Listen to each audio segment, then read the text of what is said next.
Today is July 17th, 2007. I am Jessica Clark. It is a pleasure to conduct this interview for the Dakota Memories Oral History Project in Wishick, North Dakota. Can you please state your name to begin with? The full name, Reinhold Rudolph Klein. Were you named after anybody? I think my mother had a headache, but when I was in seminary I thought that was kind of neat. Reinhold Niebuhr was one of the great theologians at that time, and Rudolf Bultmann was another one on the Jewish side. So I was prepared for seminary and my mother didn't know it. A wise woman. When were you born? At Wishick, Okay. And what year? 1924, What's your birth date? May 15. Okay. Have you ever heard an interesting story about your birth? Stories about my birth, not about the birth. Okay. I was 5 months old when my father died. That story I've heard many times. What happened? Typhoid fever. He had a sister at Pollock, and they'd gone to visit, and I think were picking some wild fruit, and he got some bad water. Did your mom remarry after that? No, she stayed on the farm with 8 kids, and as the boys got older, each one took their turn. They were never foremen. Mother was the chief, but they were the ones who relayed her instructions. Can you share some of your earliest childhood memories? There's a funny one. I suppose I was about 4, and oldest brother had let me sit on his lap while he was driving and even steer the car. And I was saying I could do the whole thing by myself. And I was boasting how good I was. And the garage was about a football length from the house, football field. And they said, "Here's the key." So I started out. It was a very windy day, and there had been some ice formed, fog or ice on the ground. And as I came away from the protection of another building, the wind shoom down, and I tried to get up, couldn't do it. And after they'd had enough laughter looking out the window and watching this, they rescued me. So that's an early memory. Do you have any other ones?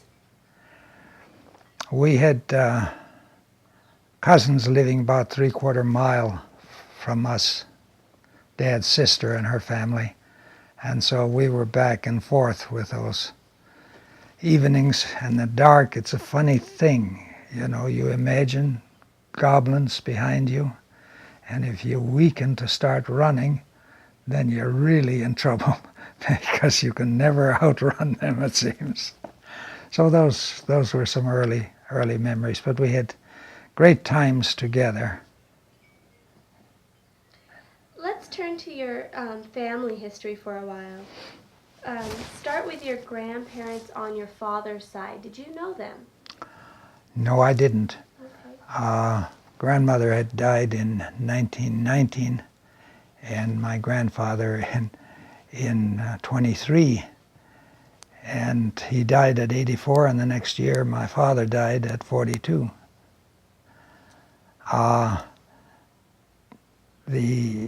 So I didn't know my Klein grandparents, but the Klein aunts were very loving, and at that time or period when Germans wouldn't hug or not demonstrative of their love, these aunts would really know how to make you feel good.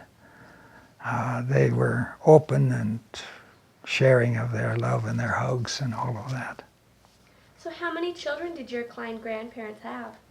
Whew. I'll try starting. There were 2 from the first wife, John, Magdalene. Then the next wife was Catherine, Christine, Margaret, Lydia, Louise, my dad, and Aunt Martha. So if you were counting, you've got it. I think there was 8. 8 or 9. 8 or 9. Yeah. Yeah. You said that your grandfather was married twice. What happened to his first wife? I don't know whether that was a death in childbirth or it was a death early on, and there were 2 children. So growing up, Dad really had no brothers. This was much older, the brother, the stepbrother, or half-brother, I should say. Do you know how your the second wife died? In those days, they called it old age. I suppose it was a weakening of the heart. And what about your grandfather? Grandfather, he was lived 3 years longer than grandmother, and he was shuttled back and forth between the daughters and the son. See, if you know the topography, creek runs from south of Wishick through Wishick and on past our farmstead or up the line, and we had relatives, one to the north and one to the south, Dad's sisters, and so they were shuttled between it. I think back, that must have been tough for those people because we had a fairly large home, but the 2 sisters had large families and small homes. I don't know where they slept Grandpa, but I think it was in the house, not in the barn. He was blind in his latter years, and he would be disgusted in one place, and he had a little wagon, or my brothers and sisters had a little wagon he put his books in, and he was going to go to Bismarck, to where Margaret, his daughter Margaret, lived.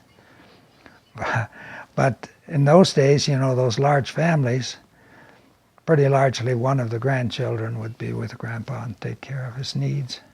So your grandparent, your Klein grandparents, did they come over from Russia? Yes, in '89. Dad was 7 when the Klein grandparents emigrated to this country. Did your dad remember Russia at all? I'm sure he did. I didn't have the opportunity of conversing with him. Mother was 5. Her family came in the same year. And the pity is that in my youth I wasn't bright enough to ask her about the old country. Before we move on from your father, what is your dad's name? Jacob, Jacob. and Grandpa was Godlip. And his second wife's name? Just goodness sakes. His second wife. Trying to think. I may be wrong, but I think it was Christine. Okay. Your mother, what was her name? Elizabeth. But then what was her maiden name? Ackerman, however you want to pronounce it. Ackerman? Right. Your Ackerman grandparents, did you know them? Yes. Let's start with your grandfather. What was his name? George. And what type of a person was your grandpa Ackerman? George was, I'll go back to what I'd said earlier, not demonstrative of his love. The children were, you know, the impression I got that children were almost a nuisance unless they were old enough to work. Were you close to him? Not really. 2 things I remember. One, they lived in town in their latter years, and their children were around to the west and to the north. So they'd leave after lunch and stop at every place and visit their children. And I'd say, how long did he stay? About long enough to roll a cigarette and smoke it. But one memory, he had I think it was a 25 Model T coupe. And I don't know where we went to, but Mother and I were there for lunch, and I suppose it was some church function in the afternoon, maybe Venturia. And the 3 sat on the seat, and the Model T had kind of a high roof, and there was a little space back of the front seat. And that's where I was plunked. I think I didn't have to bend my head, but I'm not sure. But Grandpa was somebody who organized, and everything had to go. So that's where his thinking was. Now I think, in terms of the old Russian, the sons or children, sons particularly, of the sons, the boy grandchildren that were boys, and children of his boys, they, I think, received affection because they were more important. This is where the family name goes. Your grandmother, what was her name? Elizabeth, So your mom was named after her? right. What type of a grandmother was she? She was caring, very fastidious, kept a home that was spotless, that sort of thing, which, interestingly enough, in that period and in that culture, there were a few places where women could excel. One was, how did you take care of your children? Were the children well fed? And the other one was, how good a cook were you? And finally, what kind of house did you keep? Those were the three areas. Because women, there was no profession, not in that culture. I suppose some of them, there were midwives. But I think, in my case, there were doctors around. All of the children there was an attending doctor, although the births were in the home. You said your grandparents came from Russia, right? Right. And your mom was 5 when they came? 5 when they came. So what year was that then? 89, the same year my Klein grandparents came. I'm not sure whether they had passage on the same ship or not. I don't know that. How often would you go visit your Ackerman grandparents? Oh, quite frequently. I remember when I was young, Mother would visit them literally every time they came to town on a Saturday. And I think Mother came to town always with the oldest brother was the driver. And then after he got married, the next oldest, da. So you guys had a car then when you were growing up? Yes, oh my, yes. What? A 1920 baby grand Chevrolet. Did your mom ever learn how to drive? No. When you would go visit your grandparents, what type of things would you do? I don't have many memories. I have a memory of some of the cousins being there. And of course we romped in the basement because the upstairs was reserved for the adults. And I remember he had running water, which was something, so I got to see the pump and the pressure tank, etc., etc. But one memory stands out. Grandpa was very frugal. I won't use the word conservative. And he learned to read the electric meter. And there was a purpose for that. He wanted to be sure to get all of the kilowatts he could up to the minimum, but not over. And so I remember Mother visiting. Apparently the older family members went home on a Sunday afternoon and did the chores, but we stayed with Grandpa and Grandma, Mother and I, and it got dark, dusk, and no lights. It got dark and no lights, and for a long time they were visiting in the dark. We don't need lights to visit.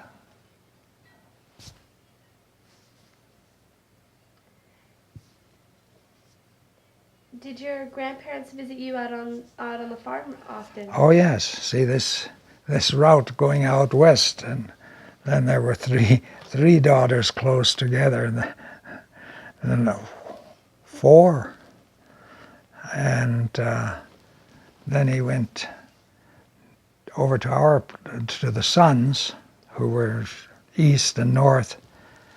And finally, usually he'd wind up at our house for an evening meal before they went to town, but Mother would do it early so he didn't have to drive in the dark. And I don't know, those visits could have been almost weekly, certainly every 2 weeks.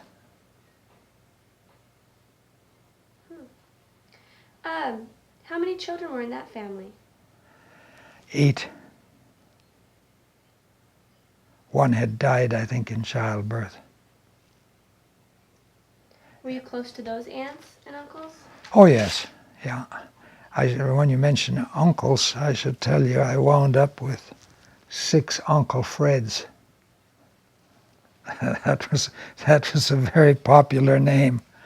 Some were in-laws, of course, and a few of them were outlaws. So tell me a little bit about your favorite aunt. Who was your favorite aunt? Who were you closest to? That's difficult. I suppose it would be Dad's youngest sister, who lived, as I said, a half mile, 3/4 of a mile from us, Martha, who had only 16 children. 13 lived, and 5 are, let me think, 5 are still living. What type of a person was she? Very, very caring and sharing. Very fast worker. She had to be with that size family.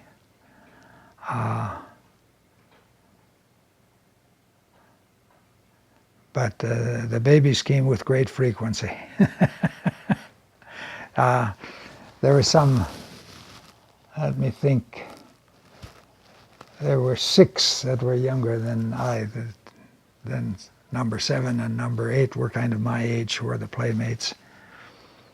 The oldest one was kind of creative. I know he had a dog and made a harness for the dog, and had the dog pulling the wagon. That was all fine until his dad looked at the thing and saw that the son had used the belts from the grain separator to make his dog harness. In those days, corporal punishment was not outlawed. So you said 7 and 8 were the ones that were closest in age to you. What were their names? Walter and Elmer. One was, well, no, both were older than I, but I expect, babies came just about every year, so. And what were their family name? Sievert. S-E-V-E-R-T? S-I-E-V-E-R-T, yes. I should tell you about that uncle. That was an uncle that was very special. I think he was very close to Dad. And when my father died, he just kind of took over. We harvested together. He was always there for advice.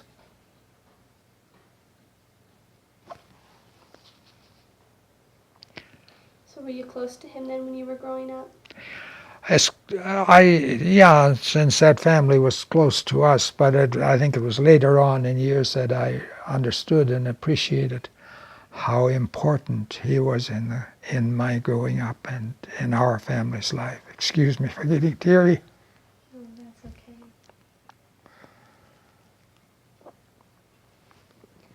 Was there any other, well actually, you said he was very special and he helped kind of with threshing and some of the responsibilities your dad had. What type of a person was he when you think about him? Well, there's some funny things I remember. One was he smoked. He'd roll his Bull Durham cigarette, but not very well. It was kind of a pouch in the middle, and the ends were pinched off. And he'd have that cigarette hanging on his lip. He never burned anything down. He should have, because we'd harvest with the grain and that cigarette was going. But he was a quiet person, and he read a lot. he liked to visit with people who were somewhat cognizant of the world around them.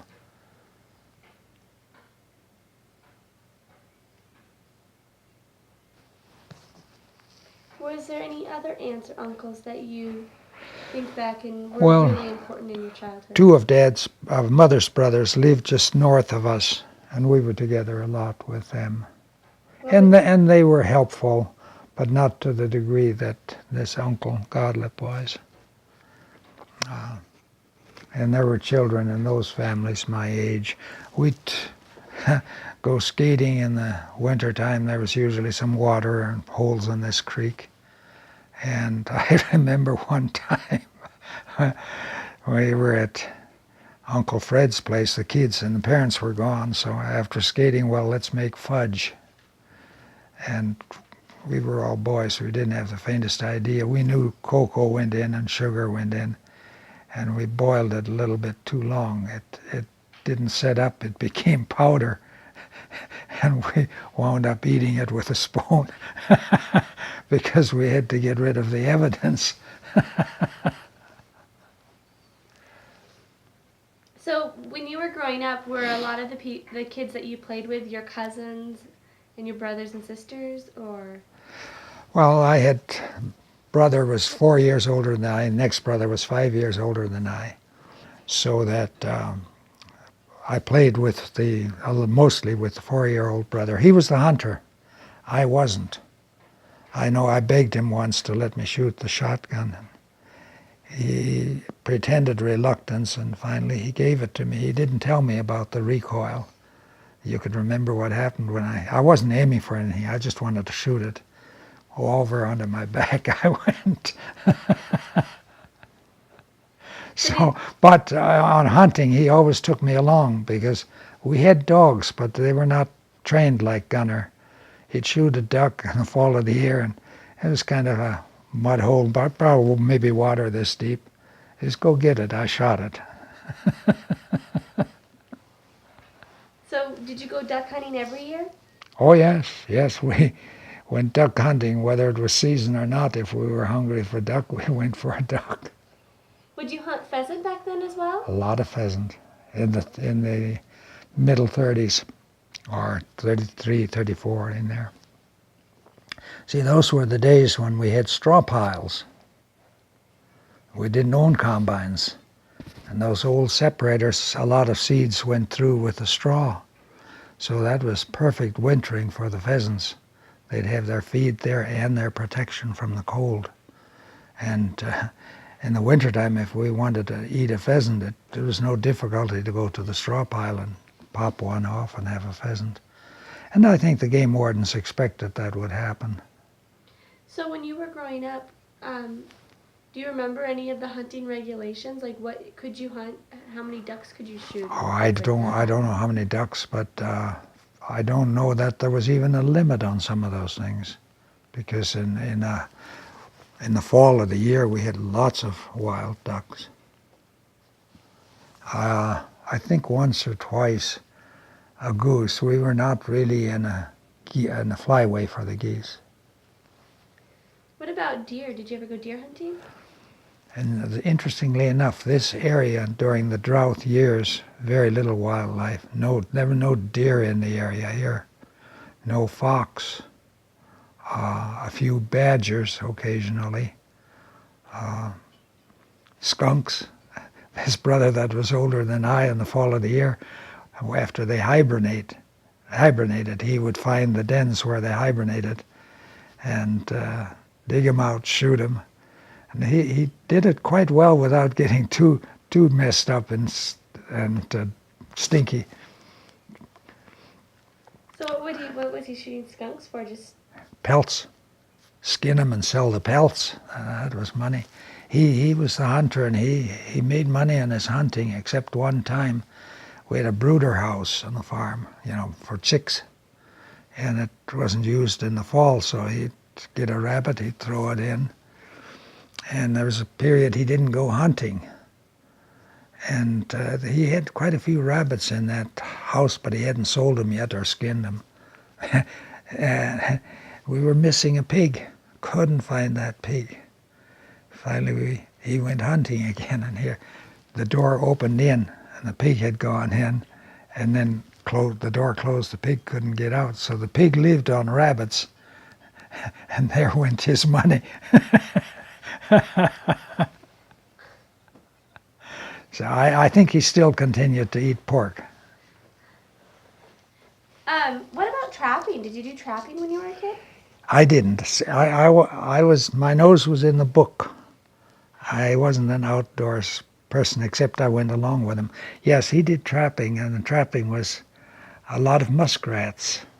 The Beaver Creek, which ran through our property, on the end of our property, had a pretty large area and fairly deep. And that's where muskrats would have their houses on the side. You know muskrat trapping? You've had a muskrat coat.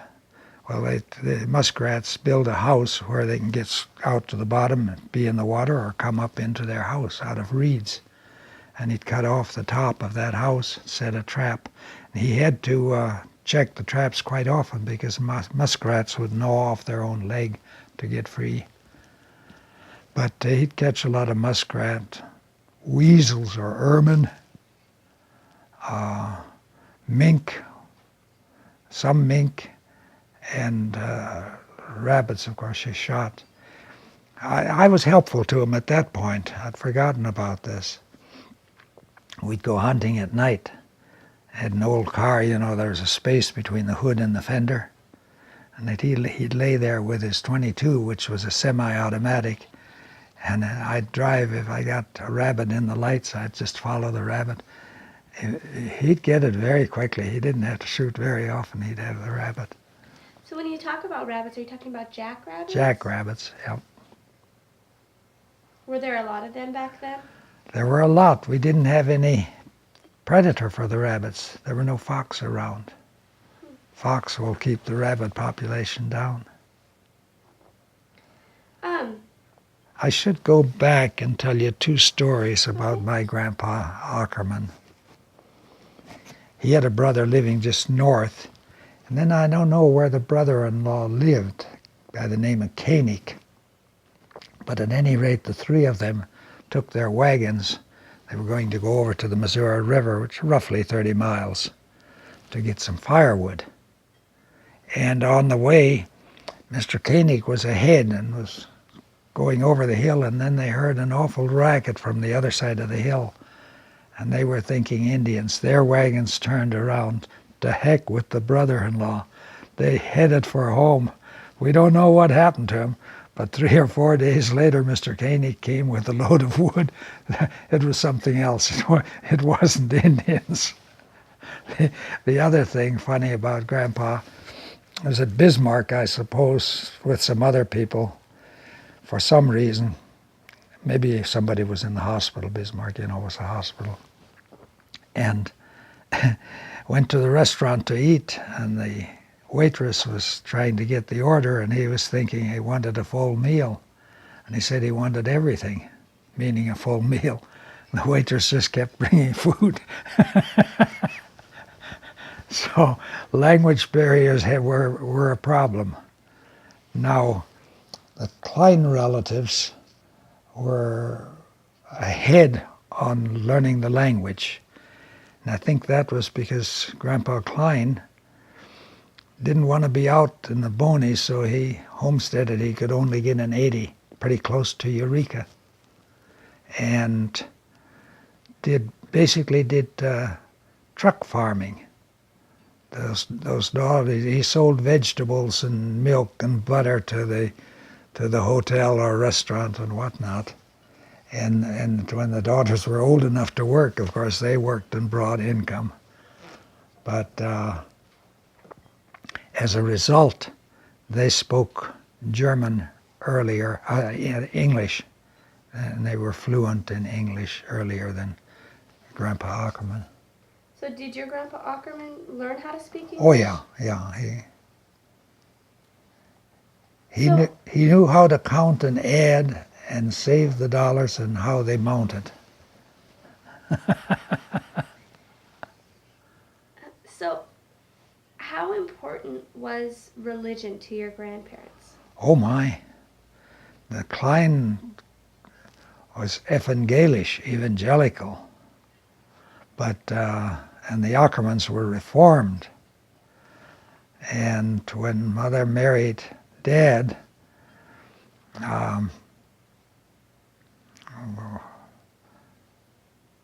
well, let me back up. That's kind of an interesting story. Grandpa had picked out a suitor for her in the days of arranged marriages. And this person had money. That was important. But Mother didn't like that. They had old Mr. Fifely somewhere out in the north here had organized a choir of young people. And I don't think that was related to a church, and I'll come back to church in a bit. And Mother went. That was quite a walk, and I think Dad had homesteaded by that time on his own about 4 miles from where Mother lived, and he was in the group somewhere, and she heard him sing with his sisters, and this was the man. So some Sunday morning when Grandpa and Grandma were in church, her aunt, living just to the north, had arranged, kind of put the whole thing together. Mother eloped with my dad.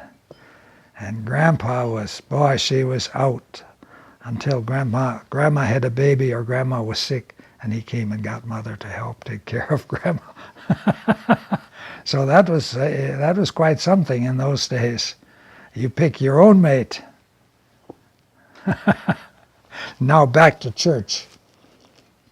And the Kleins. Dad does choir director and sang as part of a quartet and very active in church. But after that marriage, he went with Mother to the Reformed Church. And a few years later, he sold that place near Bernstedt and moved to a farm pretty close to Grandpa Ackerman. But church was very, very important. Some of these Klein aunts, I remember, they never went away angry at each other. But oh, they could argue about religion, what was right and what wasn't kosher. The Ackermans, yes, church was important to Grandpa. I should mention Grandpa Klein now on that. They had some event in the church, well, in the afternoon. Maybe it was Missionsfest. At any rate, Grandma, he said he wasn't going to go to church. He had a headache in the afternoon. And Grandma said, I don't think you have a headache. You just know they're going to take a second offering.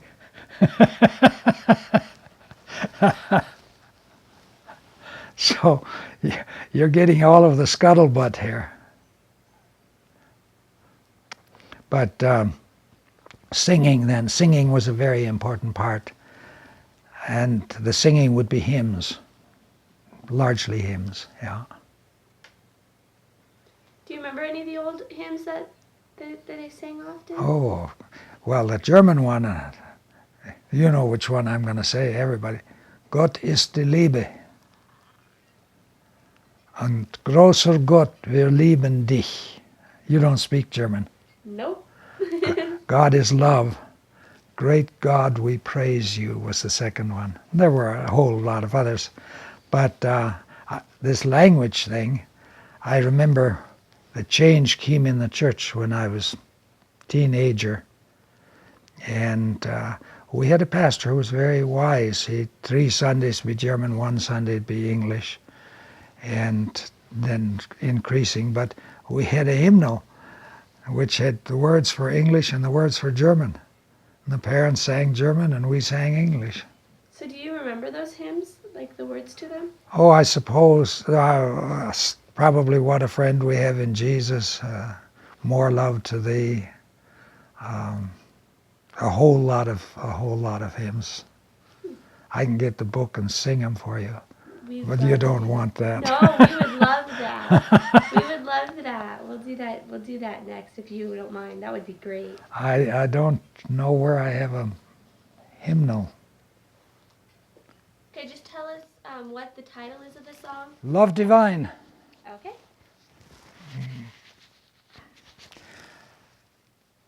Love divine, all loves excelling, joy of heaven to earth come down.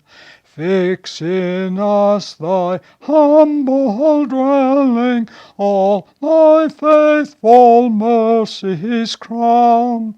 Jesus, thou art all compassion, pure and bounded love thou art.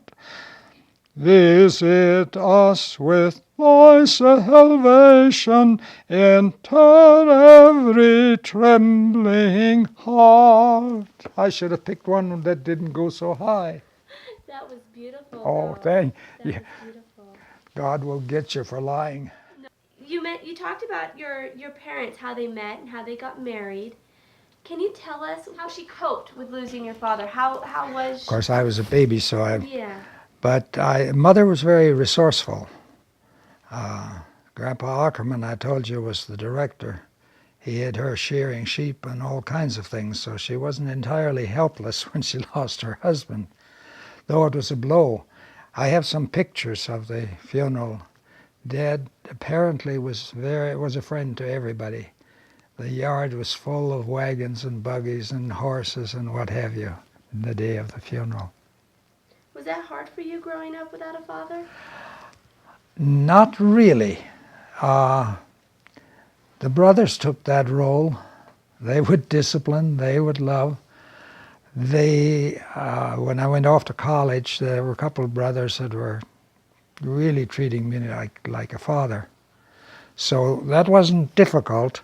I think I probably received more attention than I would have from the whole family as a result of that. But there were times when I would think, kind of nice to have a dad around. Later on, as I look at going through those terrible depression and drought years, mother carried the load of concern. And as a result, that went down to the children. We were concerned with her. And I noticed my relatives where there was a dad, the children didn't have that great concern because they knew Dad would see them through. So that's probably the biggest difference growing up as a youngster without a living father. I had a father. I suppose something happened. As I got older, I would hear stories of Dad and what he did and the kind of person he was, so that I probably had a better father figure than some people who had a living father. So some of the stories that they would share with you about your father, do you remember any of them? And could you share some?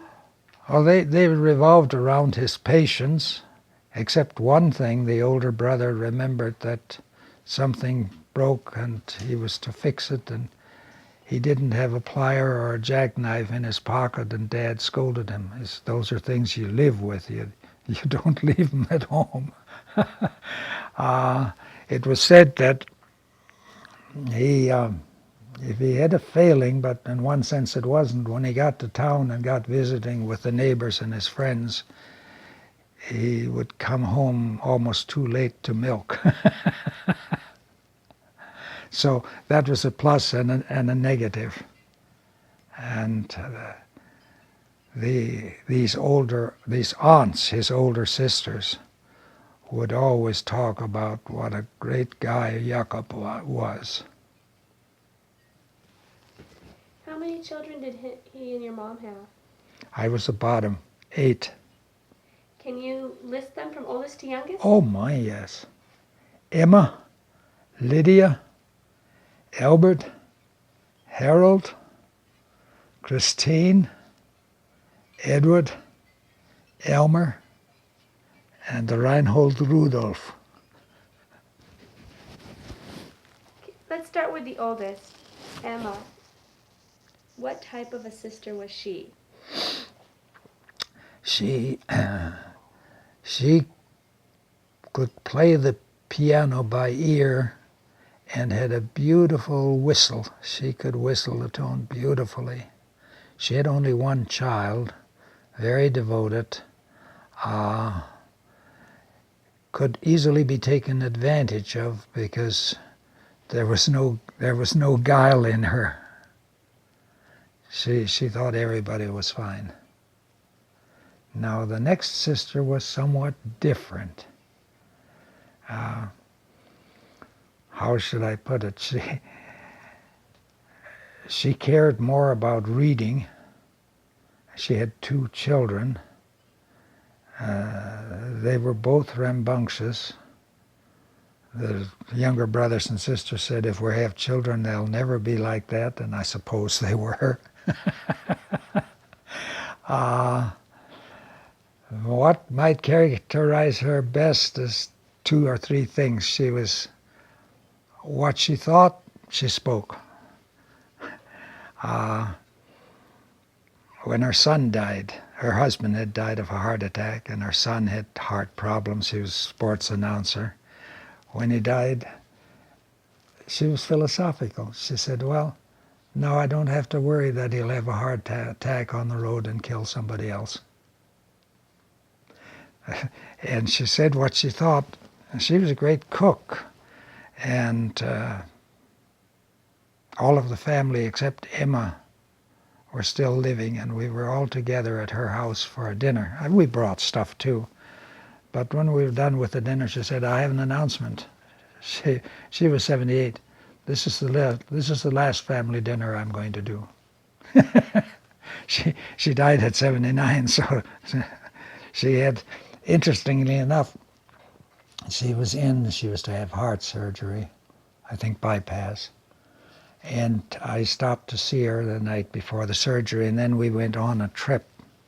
So I wasn't at the funeral. She had the surgery, her daughter was there, and everything was fine, and then all of a sudden, I suppose a blood clot, and she passed away. But the night I saw her, she said, I really shouldn't be doing this. This is an unnecessary cost for the government.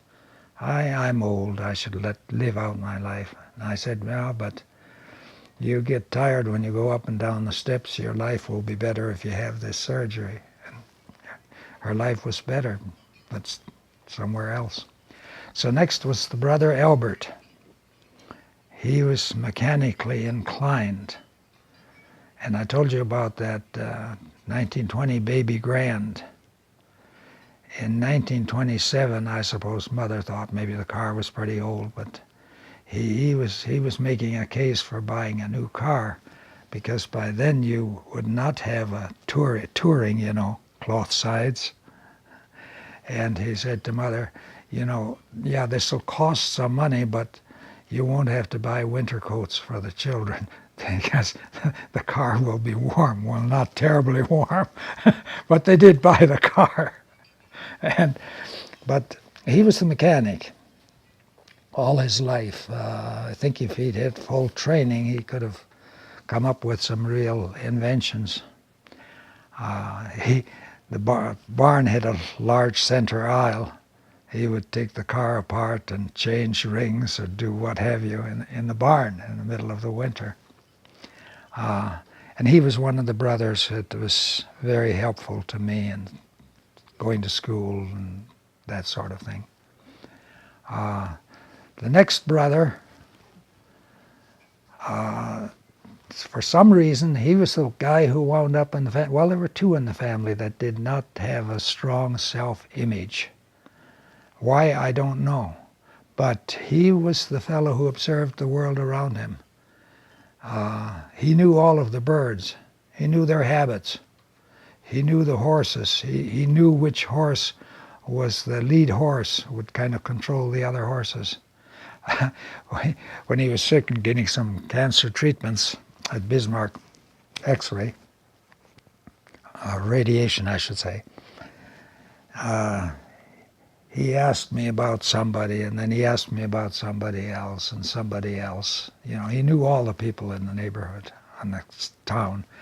And I said, I don't know them, I don't know. Finally, in exasperation, he said, don't you know anything?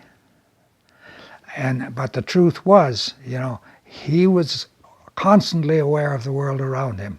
I wasn't.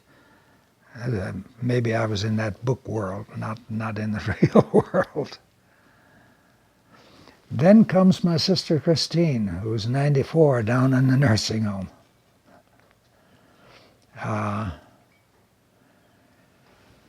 She married late, never had any children.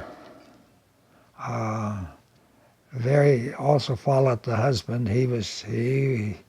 Blacks were, and they lived in Baltimore. And the sister picked that up, but he died, in 88? And she's kind of gotten over that by now. Blacks are people. But Frank was a racist if ever there was one. And she just went along with that. Piece of the family story, and I'm telling you too much stuff here. You're fine. Mother died in 39 when I was 15, a junior in high school. So there were 2 older brothers and Christine and I on the farm. And in 1941, the oldest brother heard an ad on the Kansas City station, training in airplane mechanics. So he decided he was going to do that. I think it was a 6 weeks course. He went to Kansas City, and the brother, who now has Alzheimer's, and I and the sister were on the farm that summer. And we did the farming. I was in high school, and we had a little tractor. He would run it in the daytime. Then I'd come home, do chores, take over in the tractor, and probably run it until 6 in the morning, then go home, catch a few hours of sleep, go to school. And when fall came, Harold had been a bachelor brother on a farm. My brother Elmer went to Baltimore, and I went off to college. And this older brother who'd been the bachelor went down to the home farm. And that winter, my sister then went to Baltimore. So finally Baltimore, Martin's airplane manufacturer, 2 brothers and 2 sisters worked there during the war.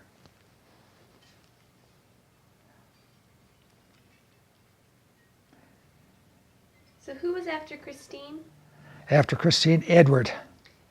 And what was his personality like? Oh, what was his personality like? I can tell, well, I got to tell you a funny story, and then I'll tell you. When my son was a junior, and after his sophomore year, I thought it'd be a good experience for him to be on the farm, have a farm experience. So I asked my brother Edward, who's by then on the home place, sure, he can come. I'll even pay him something. So when my son came home, Waldo, I thought I should learn something about this summer. I said, well, what really stands out in your whole summer experience? He thought for a while. He says, I really think it was when Uncle Eddie talked to the cows in German. It wasn't any German that I learned in school. But apart from that, he was soft-hearted, kind, which made him a target for every salesman within a 50-mile radius. He would buy, but he was outgoing. He'd help anybody, and following his father, he was part of a quartet, and if there was to be sung at a funeral, that would take precedence over his work on the farm. He and I were the only ones in the family that went to high school. And I should tell you a story on that. I don't remember what year in high school, junior or sophomore, somewhere in there. English teacher had gotten workbooks for us, but the first class, there were perforated pages in the workbook. Tear out this page, tear out this page, this page. And at home, we had a couple of rooms that were unfurnished, so anything got stored in those rooms. You're fine. Anyway, I was looking for something, and I came upon that same workbook that he'd had. I looked at it, and all of the pages were in it. So I took the pages that were missing in my workbook, and I shared it with my friends. And I made one mistake, but it turned out all right. You know, I wrote what I would generally do. I knew, get about a 90 or something like that. But one of my good friends, who was usually in the 75, 77 bracket, he memorized the whole thing and he got 100. And the superintendent, who was a real disciplinarian, was after Roland.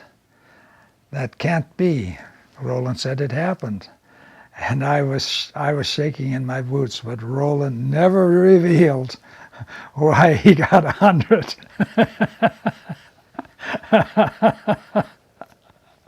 So, yes, see, the horse thieves aren't only 3 generations back. They're right here. Right in front of me. At any rate, the brother had done well in high school, and he was the one probably who took more responsibility for the family. After mother died, with his high school education, he taught school in the winter, and he did different things to bring the younger 3 along. So he was probably my favorite brother. He lived to be, what, I think it was 88. We are back from a break, and we're going to finish talking about your brothers and sisters after Edward. Who was next? Elmer. And what type of a brother was Elmer? He was the one that closest. We could argue, but if anybody was giving me a bad time, Big Brother was there. He was 4 years older. As I say, he was the protector when we were going to school. And we were only 3/4 mile, but I know sometimes in the winter we had strange conveyances going to school. When there's snow, in a little coaster sled, he'd be on a pony. And the coaster sled behind, I'd ride the coaster sled to school, and he'd ride the horse. He was the one who tricked me on that shotgun deal. You remember? He was the curly-headed guy, and the guy who did many things as a youngster, very young. I think he was only 6 or 7 when they were thrashing, and Grandpa had 1 load of wheat going to town, and Elmer had a team as a youngster, 7 or 8, following Grandpa, which was fine going in, but by the time they were unloaded coming home, it was dark, and Grandpa was always in a hurry. He was whipping the horses, and this brother said the sparks were flying up from the steel-rimmed wheels, and he was behind saying, if I lose Grandpa, what happens to me? Now then, if grandparents or parents treated a child that way today, they'd do time.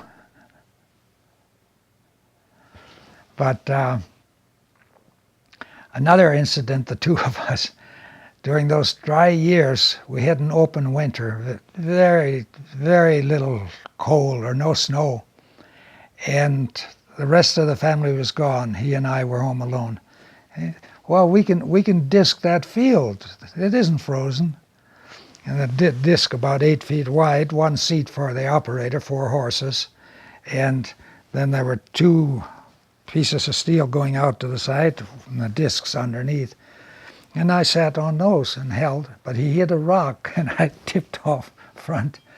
And one of my legs was between 2 discs, and the other one I was crawling as fast as the horses until he got the horses stopped. So things happen in growing up that probably wouldn't happen now. But he did get the horses stopped, and I'm not sure that story ever got told until we were both much older. What else about him? He worked for Boeing and could have had many opportunities for advancement, but just didn't have enough confidence in himself. Never wanted to be in a position where he was responsible for the work of any men under him. But a faithful employee till retirement. The next one in line is you. Me? Yeah. Where do you want to start? I want you to describe the type of child you were when you were growing up.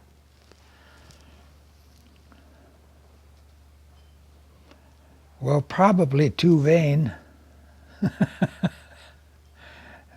The incident that I told you about the car would illustrate that. Where some brother didn't have a high enough opinion of himself, I think I often had too high an opinion.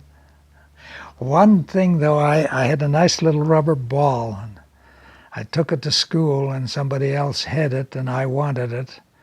And he wouldn't give it to me. I went to the teacher and, fully expecting that he would be in my behalf. He said, if you didn't want to share it, you shouldn't have brought it to school. Which was a good piece of philosophy that has stuck with me. Probably toned me down then and still does. And the other thing, through life, any time I thought I was it, something would happen to bring me down to size. And maybe that's kind of why I wound up being the preacher. I was going to be an ag teacher, vocational ag. Incidentally, I had a Sears Roebuck scholarship going to NDSU. At that time it was called Cow College. And scholarship was for $125, which wouldn't take you very far now. But at that time, tuition was $30 a quarter. So the $125 scholarship paid for tuition and the books. And we would get, the school had an employment officer. That was his job. And we'd go in and say, do you have anything for the weekend? Have anything? And I raked a lot of leaves around Fargo. And North Broadway, those big 3-story houses, I changed lots of storm windows. The pay in those days, what do you think? If $30 a quarter, less No, than no, less than $1 for work.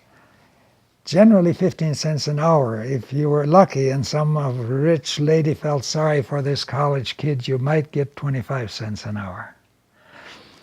I don't think Melchow's furniture store is around in Fargo anymore. It was down on Broadway, and I know I had one job. She wanted some lilacs transplanted. And I didn't know that just what she wanted, but there's this lady who wanted a boy, so I went to the address. What do you have? She wanted these transplanted. Well, I didn't have the foggiest idea really of what to do, but I thought I'd need a trench. She had some bushes, and I dug a pretty deep trench about this wide. And I dug around the bushes, and I hacked, and I stuck them in and filled back in. And I thought, well, I'll be gone by the time spring comes. I didn't have much hope. But after the war, when I came back and found myself at Fargo, my God, those trees had grown, those lilacs. You see, what happened is we were so anxious for the work. I should have told her, I don't know how, but you weren't going to turn down the work. Basically, the board and room I earned than going to school. And I tell kids now going to school, what do you think total cost was for going to school 1 year? 9 months. Less than $200. No, counting everything. Oh, Your board and everything. room, the tuition, the shoe leather, but because I didn't ride the bus. Probably around 1,000 then. $475. And kids, of course, they blink their eyes and go back and say, that guy either doesn't remember or he lies like sin. Anyway, yeah, I don't know at what point in high school I got the idea I was going to go to college, come what may. And Of course, that scholarship was the vocational, okay, and I admired the WWII teacher, who is now, must be in his, well into his 90s, living at Williston. At any rate, that's probably part of the impulse. Also, church. We had a little church paper that I got to subscribe to. It was probably $1.50 a year. It was a weekly thing. And you would, the other thing, when I was in high school or even in grade school, I discovered they sent agricultural bulletins from the Extension Service at Fargo. And a penny postcard, I could request 4 or 5 of those. And that was my reading material. So that, I think, more than anything else, was the college in Fargo. So what years did you attend college? 41 and 42. And then came Uncle Sam, the war. And that's when the shift came. Now, it wasn't a foxhole conversion. We were to Milne Bay on New Guinea, the southwest end of New Guinea. And we knew we were going to be used to drive the Japanese out of that area. And one of the friends was really uptight about this and the dangers involved. And I shared something of my faith, you know. I don't know, you know, there's a God. Maybe he'll take care of me, and he will take care of me whether here or there. And by golly, I talked that guy out of some of his fears. And I thought maybe that would be better than teaching how to plow a field. So when I came back from the service, I changed, and I was headed for the ministry. So were you drafted? Yes. And I think that was my first ride on the Sioux Line, even though the old Sioux Line went through our property. And that was, you know, not at all what the Army was like. At Hankinson, they gave us a sleeper to go in the rest of the way to Minneapolis. Induction was at Fort Snelling. Can you tell us about the process, how they drafted you and what that all entailed? Well, there was a draft. Every county had a draft board. The wise old men who knew everybody in the county. And so they exercised some judgment, you see, not 2 or 3 from a family and nobody from this family. They kind of pulled them from all of the families. And the draft board decided, you know, your time has come. Uncle Sam needs you. And then Fort Snelling was where they did the physical and so on, and then you went home for a while, and they called you back when they were ready to process you and send you on to a training camp. Can I ask you what a physical entailed? Physical? Yes. They were all men. There were no whacks around. So they made it easy. Stripped down. And they checked your physical body. They checked your ears, your sight. Did you have ulcers? Whatnot. And there was a psychological test. And even though I had bad eyes, they gave me 2 pair of glasses and said, you're good enough. Come on in. Training was at Camp Roberts, California. Nice place in August and September. Parade ground. Oh, I'd say it was better than a quarter of land. All paved. And with pavement. And you drill on that at 110 or something like that. It was no fun. So what did training consist of back then? Learning how to clean a rifle, put it back together, target practice. I think in target practice there was a mound, and then some people back there would put up the target, pull it down, look, and then they'd put up bullseye or 3 or whatever. And target practice, oh my Lord, I'd never used a gun, I told you. And I hit almost 100%, and I know now what was happening. Someone back there was saying, let's just make this kid feel good. So I was on the rifle team, and we had competition. Of course, when I was on the rifle team and we had competition, I couldn't even hit the target, let alone the bullseye. So my teammates were not very happy with me. The same as when we were in, was it New Guinea? Doesn't New Guinea, or maybe WWII, which was this island off of New Guinea. We had mosquito nets, and we had to take Atabrine all the time because malaria was part of us. But they still insisted we use the mosquito nets, and I didn't want to fold mine every night. We had a tent, the regular tent, you've seen them, the old tent, and the flaps went out or down. Well, we had the flaps out and had a wood frame, so that was pretty good.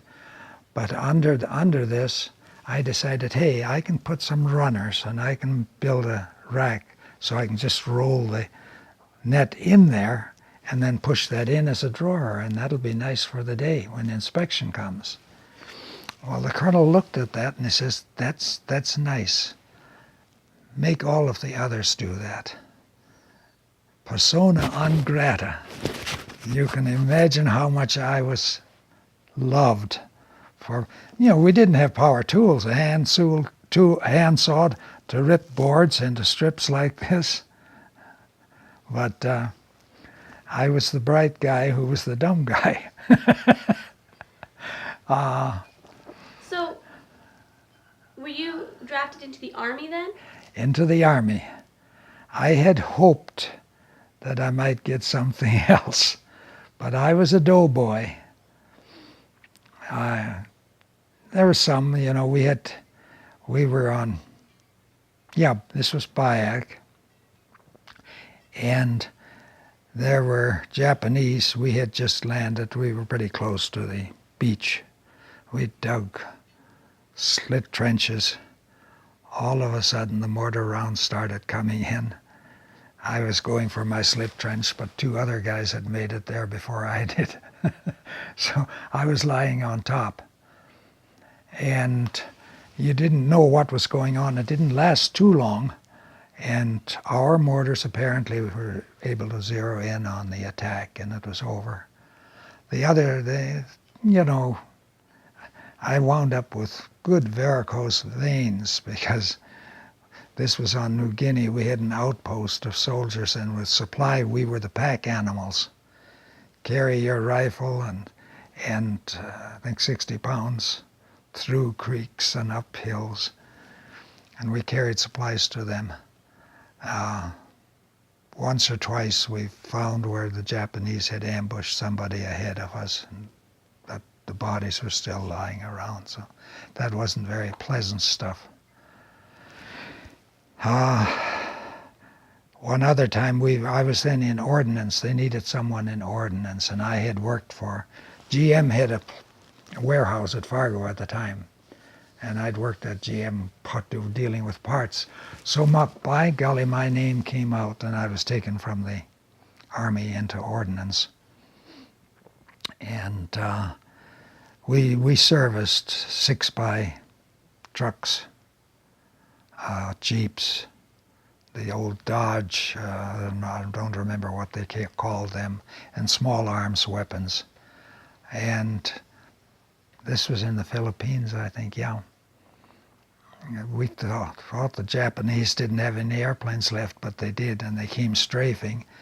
And we didn't have any protection. You laid down on the ground. And it's a funny thing.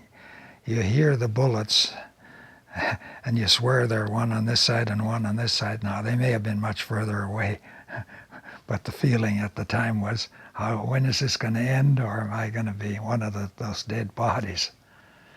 So the Army experience, I was brainwashed, as most Army boys are, into feeling this is a great thing to do. And after the service, as I said, I came back and went to seminary. I had a preacher in the town who was a great guy, really a scholar. And I remember he preached a sermon making a case for pacifism, and I was raving it when got home. But after a little while, I discovered he was right, I was wrong. That is, the answer to the world's problems is not guns, but love. Now, you probably don't want to hear that sermon. I don't know whether it's Baptist or Navajo or... Universal? It's universal, yes. Someday, and the hope was, a little of my preacher coming out, the hope was clearly expressed in our Lord, the Son of God, that we are brothers one of another, and that the kingdom is when we enter that frame of reference. I don't want to put it all on tape. Can we go back to the war for a quick little bit? Because I had a couple of questions.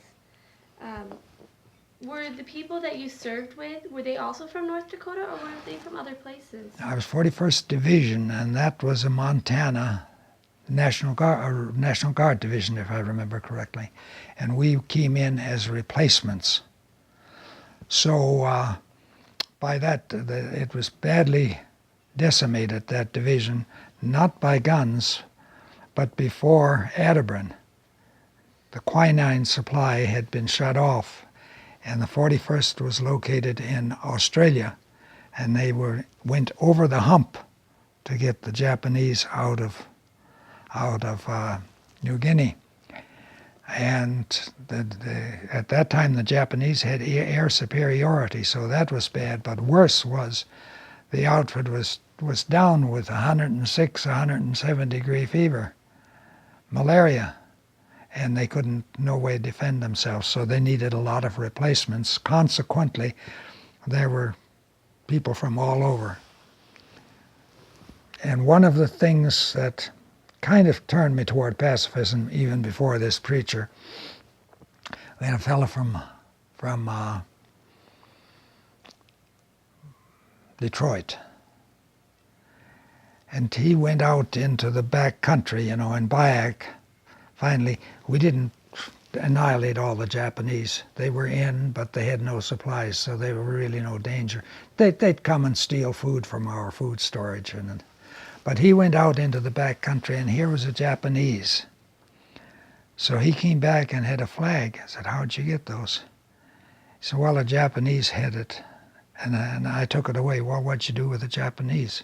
"I shot him." Perfectly defenseless. And, we have a cross-section of our society in the Army. Some are good, some are lousy. And I don't know how you celebrate Memorial Day. You really shouldn't pretend that this body of people is perfect. They aren't. They're like the rest of society. So, lots of experiences. Do you remember some of the people that you served with, that you were close to? Oh, sure. There was a guy by the name of Hank Hoffman from Baltimore. Not Baltimore, Baltimore. Where's that at? Maryland. That's where the Martin airplane factory was. Okay. At any rate, we were great friends. One of the boys in induction, when we were being shipped off, it was funny. And we were together, and we still correspond. Frank, what in the heck was the last name? Come to me tomorrow.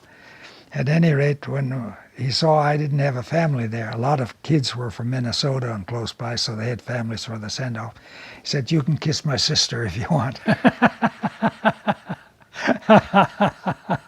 Felt sorry for me. I had nobody to see me off. Frank Hogus. There was a little guy from Cloquet in the Iron Range country, Minnesota. Chubby fellow. He was always good-natured. Tent mate. some others I remember, but not too well. In ordnance, I remember who was the tech sergeant who was in charge. He was a great guy. He helped you learn things. He didn't get angry if you didn't know how to do something. And then in the end, when he got shipped home, and I still had a few months to go, I was finally the tech sergeant, but there was nothing left to do. We were already getting ready to go home. How long did you serve for? Just about 3 years. And you were New Guinea in the Philippines, is that? Yeah, we went to the New Guinea, is north of Australia. So that was the point we were shipped to. Then we hopped up the coast, clearing it of Japanese, and finally went on to Biak, which is an island pretty much off the northwest corner of New Guinea. And then from Biak we went to the Philippines, Mindanao, and then to a little island close to the main island, Mindoro, and would have been part of the occupation of the army that would have gone into Japan, but the end of the war came. And then I was in Japan for a while on the occupation.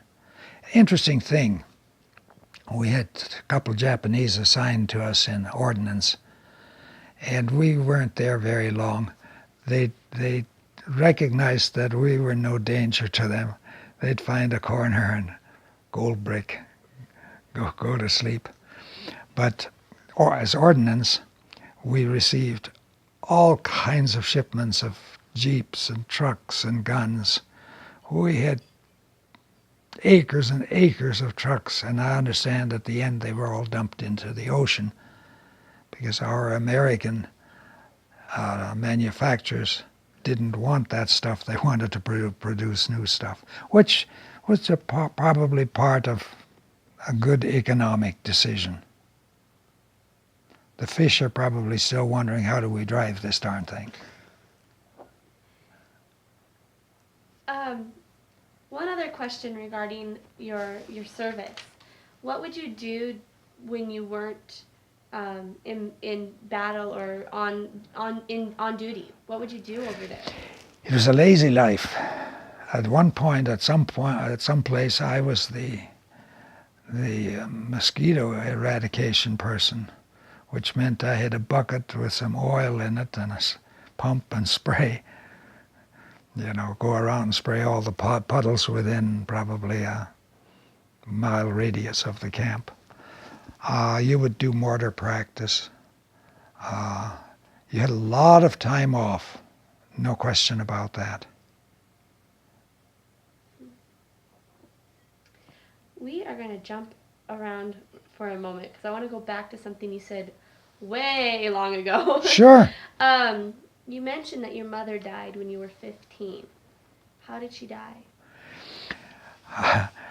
Well, Mother had a heart which gave out. And in those days they called it dropsy, build up of fluid. But I would say the real reason she died was worrying about getting the job done of raising this family.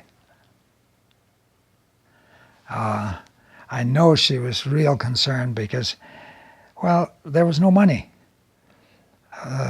One winter the bill came from the insurance company, which couldn't have been but maybe $15-20. But it wasn't there. We got to drop it. The next summer the barn blew away in a tornado. In those days, if you couldn't pay your taxes, the county had a tax sale, an auction. Here's this piece of land. It's to the county. The taxes haven't been paid. And I know Mother worried a great deal, but I think there were some people in the county who had a measure of compassion because our land was never bought or wasn't put up for tax sale, even though there were taxes due. So she died very young. I think she was 56. Do you remember her funeral? Oh yes, in December. I think it was December 3rd. It was a very warm day. We were at the cemetery in shirt sleeves. And interestingly enough, the old rural cemetery, Dad had been buried there, so she was buried there. Last summer, a cousin I don't know how many times removed, and I put up a chain link fence and a nice sign over the cemetery, Johannisthal. And there's a space alongside of my mother and father, and I think I'll use it when the time comes. Which may be sooner than you think. But this was a prolonged illness. The last summer of her life, she was just sick. And maybe the doctor did some drainage of that, but finally the heart muscle was just too weak. What was a funeral like back then? Not far different from what it is now. With Mother, the way back when, they always did goodness sakes, they did a service in the home, and then a service in the funeral home, and then a service in the church, and then interment. But Mother's funeral was simply a service in the church and interment. Was that hard for you as a young boy? I'm a crazy individual. Yeah, I missed Mother, but I've been able to accept those things as those things do happen. Life goes on.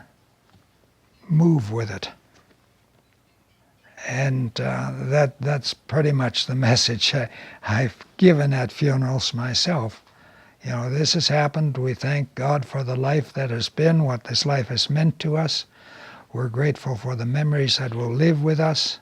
But we move on from here. We have a life to live. Hopefully we can live it as well as the person whom we're memorializing. I don't know whether that fits with Mormonism. I know it does. Or Baptist. Or Lutheran.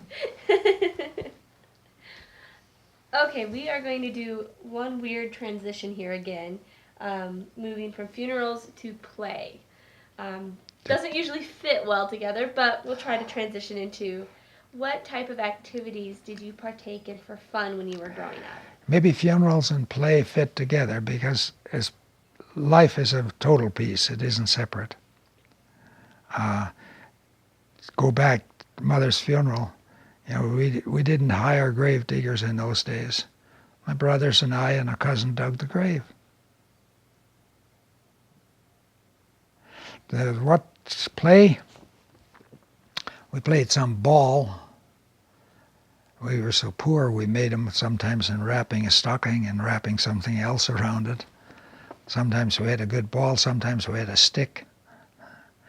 Wintertime was always fun. There was snow to go sledding or skating. School we played the usual games. You've had this. Pump, pump, pull away, which is like a tug of war. Okay. Ante over, a ball over the roof of the barn, and then the other kids had to come to this side and you had to go to that side, and if you could catch someone, they were out of the game, the opponents. Goose and fox when the snow was there.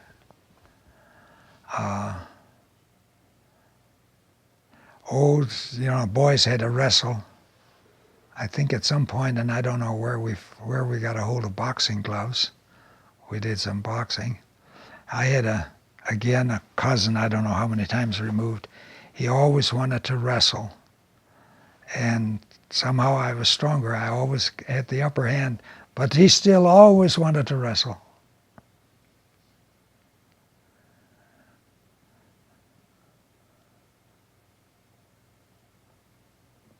Let's see here. What about indoor activities, indoor games? We could play cards. Our mother didn't ban cards. She didn't want them around when the preacher came visiting. I think there were some games of pantomime.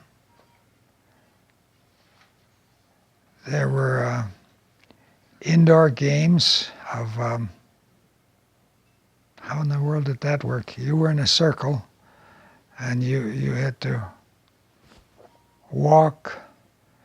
Oh, there weren't a chair was always taken away from the circle, and someone was always left out of the game if he remained standing and all of the others were seated. That was the thing. That was a game. And then I don't know what that game was called, but somehow they would get a boy and a girl and send them to the other room and they had to kiss. Tough game, tough game. Because, you didn't like all of those girls. Where would you usually play at? Indoor games? Hmm. Different homes. Yeah. And how about the outdoor games? The outdoor games in the wintertime were usually outdoor sledding. Oh, brother and we used to have huge snowdrifts. In those days, farmers would burn off the stubble because they thought they were killing off the seeds, wild weed seeds. And the snow would all blow into the yards, and consequently you had really tall drifts, some 12 feet. And brother and I, if that had been work, we'd have been very unhappy. But after the work was done, we'd dig tunnels in these snowdrifts. And I mentioned that he'd be on the pony and pull the sleigh. Well, when we weren't going to school, find a space that was clear of anything, and he'd ride full speed and then turn very fast. And the guy on the sled would keep rolling, either off the sled, or if you hung onto the sled, you and the sled would roll. And that, for some reason, that was fun. Did anybody ever get hurt? No. Talk about hurt. We had a horse. He was on a horse with the saddle, and I was on a horse without the saddle. And the horse I was on was, by nature, she had to win. And we were galloping down the pasture, and my horse had to win and went ahead of his. And of course, I was caught, my foot was caught on the saddle on his horse, so my horse went out from under me, and I went down, and the hoofs were going all over, but no hurt. You found yourself in some weird situations growing up. You see why I believe God takes care of you? You have a reason. Yeah, that was one thing. Talking about horses, I was riding a horse, and I should have seen there was a puddle there and reined in the horse, but I didn't, and the horse made a quick stop over the front into the puddle. But I have strong bones. So when you were growing up, did you ever break a bone? I think I did, I don't know. This was skating. See, some of these places we skated, the ice froze solid, and you know what happens when ice freezes solid, cracks. And I was real proud of myself. I'd learned to skate backwards. My skate got caught in one of those cracks. And I did finally get it freed, so I didn't break my leg. But I hit on the shoulder. And for quite a while, I think it was this shoulder, I was using a pitchfork with one hand. And again, that mother wasn't told about that. If you got hurt playing, you didn't report it because there wasn't much sympathy. Now, if you got hurt at work, then there was sympathy. But I think if an x-ray would be taken, it would show. But that's as nearest I came to a fracture. So when you were growing up on the farm, did any of your brothers and sisters get hurt working? Oh, the most serious accident was this older brother, Harold. He had hauled hay, I think from the eastern part of the state, one of those droughty years, in an old Model T truck that my brother had. And he'd finished that job and he was coming home, and I think he wanted a cigarette, but he didn't have a light. And the neighbor was working. This was at a railroad crossing, so he stopped, got a cigarette. He had looked at the track. There was no train coming before, but he didn't look again. started across the track and the train hit. And this neighbor said this brother flew up in the air about 15 feet, landed on his back, and the old Model T truck was in a million pieces. But the brother, he was unconscious for a while, but he lived. So was he taken to a hospital? Yeah, the train had stopped and was headed for Bismarck, so they took him. And I had a brother-in-law working with the Bernstedt crew, and somehow the train stopped there, and they asked us, anybody know this person? And the brother-in-law, that's my brother-in-law. So he informed us, and I had a brother living at Napoleon. He must have been the one who went to Bismarck to visit first. So that was the most serious accident. He was okay? He was okay. He had back troubles for the rest of his life. He was the unlucky guy. You want some more kind of horror stories? We had rigged a night with feed grinder here. It was on an old car frame. Well, I think it was that car frame of the old Baby Grand. Anyway, we had rigged it. The feed grinder was in back, the engine in front, and the drive shaft went to run that feed grinder. And ordinarily we had some boards from across where the drive shaft went. Why he decided to stand in there, straddling the drive shaft, I don't know. But there was a bolt in that drive, caught hold of his pant leg and tightened him. He was black and blue. I think the car was weak enough that he stopped it, but he had a bum leg for quite a while. I'm thinking of the other brothers. I don't think we ever had any accident. Oh, Edward did. He was milking, and he was in a hurry to do something to get to milking on a table saw, and just about sawed his thumb off. Or did he even? No, I think it was still hanging. But he came to town, and we lived 4 miles north of town. He came to town, and we had a crazy doctor from Latvia, DP after the war, egotistical bugger. But he's a general practitioner, and he sewed down that thumb so that I think in 6 weeks my brother was able to milk with that thumb. How about any of your sisters? Did they ever get hurt? Mm-mm. How about sick? Did any of you guys get sick when you were growing up? Yes, I was too young. I wasn't around in 18, but the flu bug. But none of the family died, and there were a lot of families that lost 3, 4 children in that period.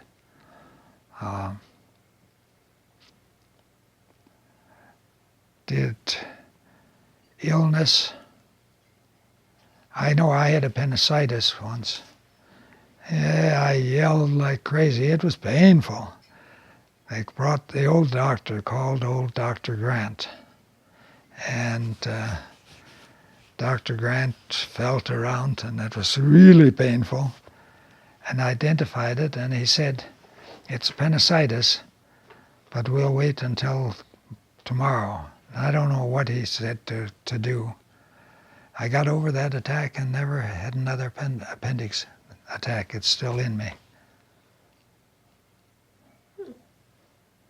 Now, I'm surprised he said to wait. Because, no, I think that was later on. A classmate and my Uncle Fred both had ruptured appendix. And they were in the hospital 6, 7 weeks, but they survived. And that was before the days of antibiotics. With antibiotics, of course, no great problem. You feed antibiotics, you open up the abdomen and clean it up.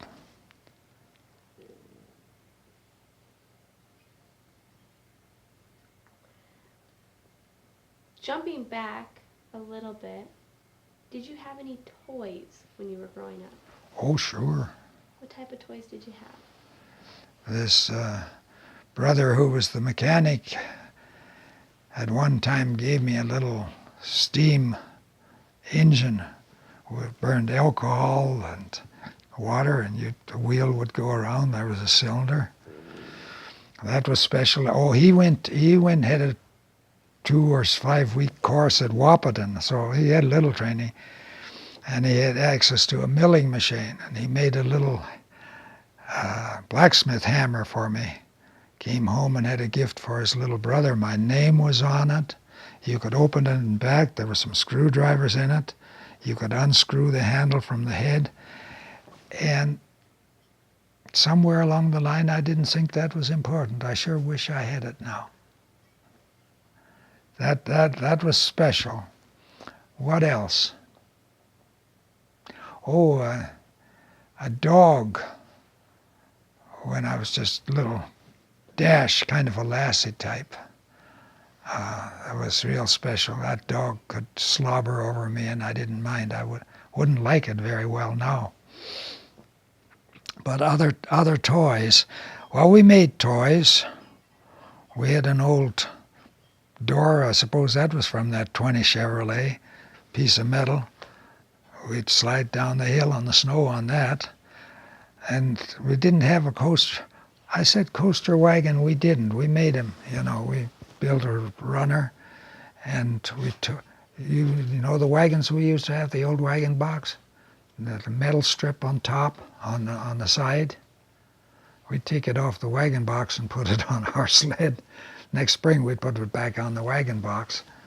So a sled was a big thing in the wintertime. Toys for indoors. Well, we had marbles.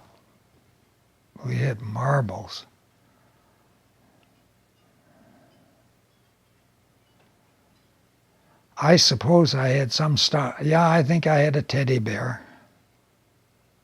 Comes to mind. But not a lot of toys.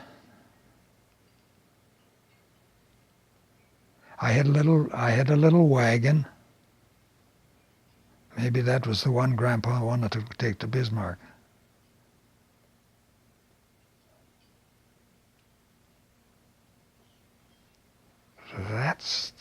Those are the only ones that come to mind. Okay. Were there any superstitions or things that you were afraid of when you were a kid? Oh yeah, at night the goblins would get you if you didn't get in the dark.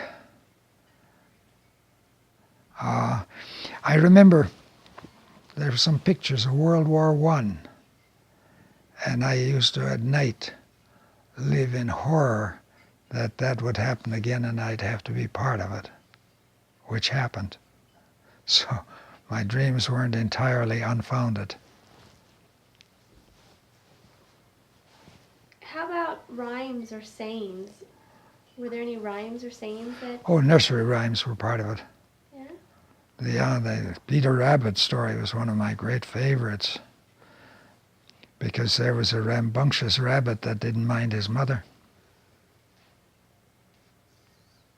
Do you remember any of the other nursery rhymes that were big when you were The nursery rhymes, a lot of them were memorized. Jack and Jill, Little Miss Muffet, on and on. Okay. How about any prayers? Were there prayers that you said at a regular basis? The basic German prayer was simple and wasn't hard to memorize. Aber, lieber Vater, Amen. Dear Lord, Amen.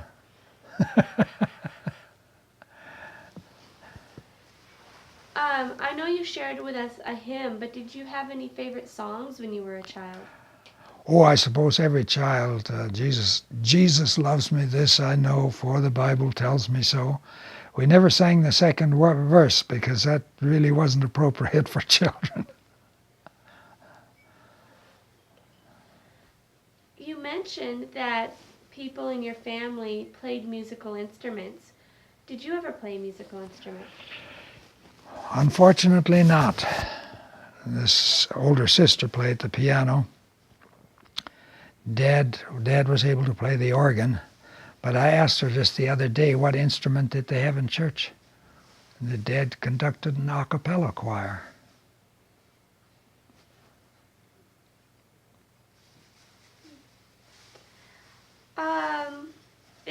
anything else regarding your childhood pastimes that you'd like to share with us?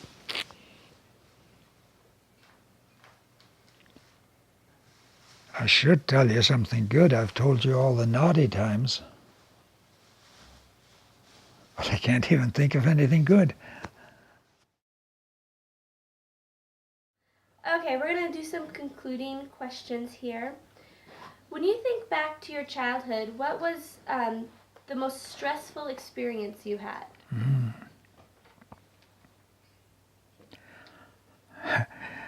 Among them was when Dash got run over. How old were you? Oh, I suppose I was 5 or 6, something like that. What happened? I think he was chasing a car and got too close. Did you get a new dog or? We always had dogs, yeah. So that didn't last too long. The most stressful, I suspect, when Mother's illness, that I didn't like that. Why does a good God do something like that? How did you cope with that during that time period when she was ill? I don't think I shared it in particular. I remember thinking about it a lot and finally assuming that understanding it was beyond my scope.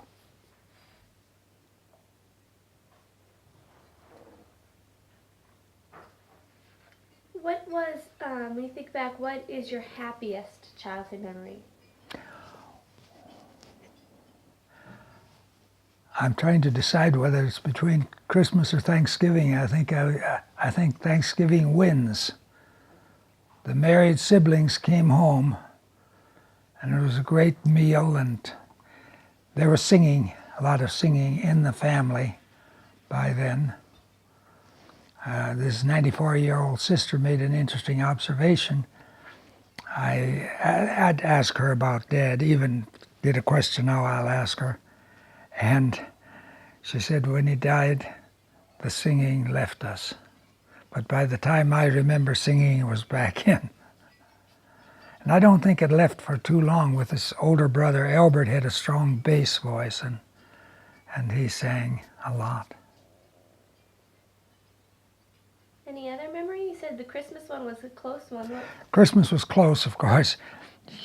You always got one gift. Again, there was a dinner.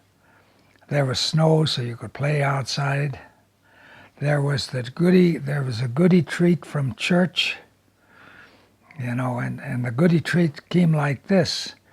The parents, 25 cents per youngster, they paid into the fund. And then Mother had a cousin who was a member of the church who had a store. So that goodie bag had more than 25 cents worth of good stuff in it, because Pete Ackerman would load it with good stuff.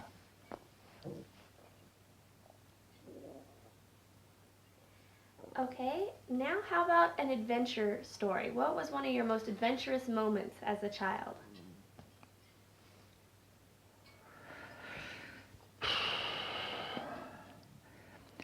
As a young person, not a child, 4-H days, going to Fargo for the first time, the big city, the lights at night on Broadway, wow, that was an adventure. How old were you? I think probably 13 or 14. And what would you do for 4-H days? They had all kinds of learning lectures. You had a class on parliamentary procedure, and then they had a big banquet. They formed a choir, but what all of the activities were, I couldn't remember. It was just being in the big town, staying in the dormitory. So you would stay overnight. Oh, well, yeah, that was a week's experience. Did your parents go with you? No. The county agent and my cousin Albert Ackerman, the two of us, and the county agent had a friend, drove his, I think it was a 37 Ford Went on 46 all the way past Enderlin, past Kintyre, up into Fargo. Was it a fun road trip? It was a whole day. And we must have stopped somewhere for lunch, but I can't remember where. Yeah. Is there anything else about your childhood years, your youthful years that you would like to add?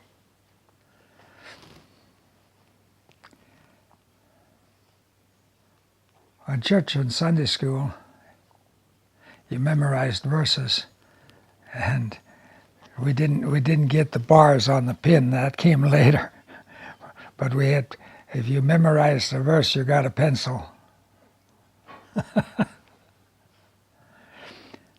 Later on, when I was in high school, what was then called Christian Endeavor, we had a bachelor minister who was very good in helping you in delivery.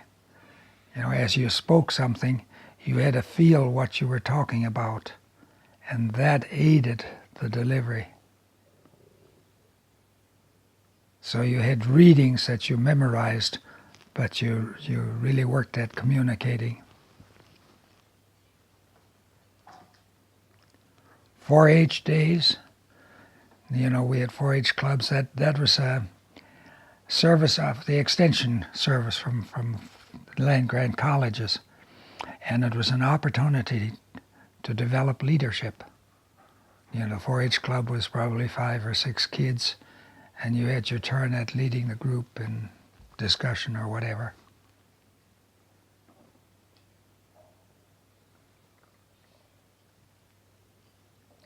Maybe that winds it up. Okay. And then we got some overall questions here. Why do you think it is important to share your life story with us today? I'm going to quote Einstein. After the First World War, he found himself in France, and somebody took him through the battlefields of France and the cemeteries.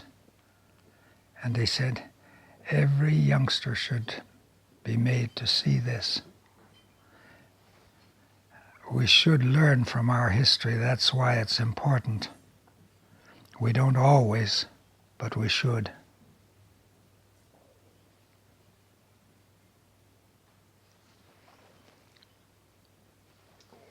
And then, are there any other thoughts or observations about your life, regardless of childhood, adult years, that you wanted to share with us today that we haven't discussed?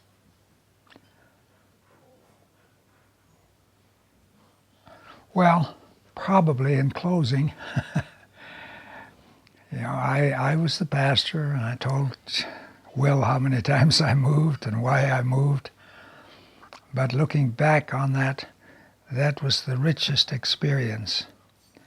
There were in every parish a few contrary people, but there were so many wonderful people, and you got to share their life at intimate points, which was really a wonderful experience to live life through somebody else.